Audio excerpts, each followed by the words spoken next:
Што ќе најдат антикорупционерите кога ќе го проверуваат имотот на 5 судии кои беа дел од прислушкуваните разговори? Имотната листа на поранешниот председател на Основниот суд Скопје 1, а сега судија во одделот за прекршоци Владимир Панчевски е најдолга. Тој има 9 стана и една куќа, за кои Панчевски пријавил дека вредат скоро половина милион евра.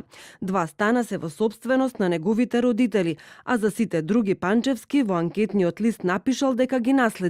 Освен тоа, во наследство добил и 3 градежни парцели и деловен простор. Во банкарскиот сеф тој и неговите родители чуваат 60.000 евра, а неговите деца во банка имаат заштеда од 50.000 евра. Панчевски вози автомобил BMW и скутер. Покрај заштедите, поранешниот председател напишал и дека зел кредит од 360.000 евра.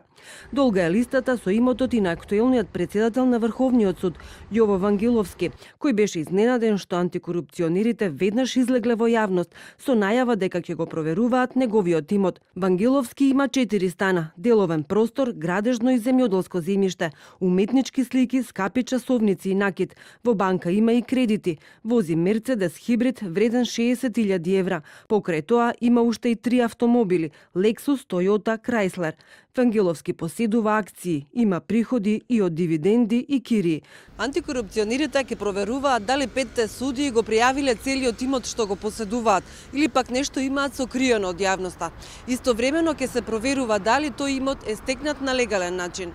Софија Лаличич, која пак во бомба се слушна како разговара со екс-директорот на УБК Мијалков непосредно пред незиниот избор за судија, вози Нисан, има стан во Скопје, поседува акции за кои не ја навела вредноста, има и заем од 8.000 евра, нема податок за состојбата на незината трансакцијска сметка.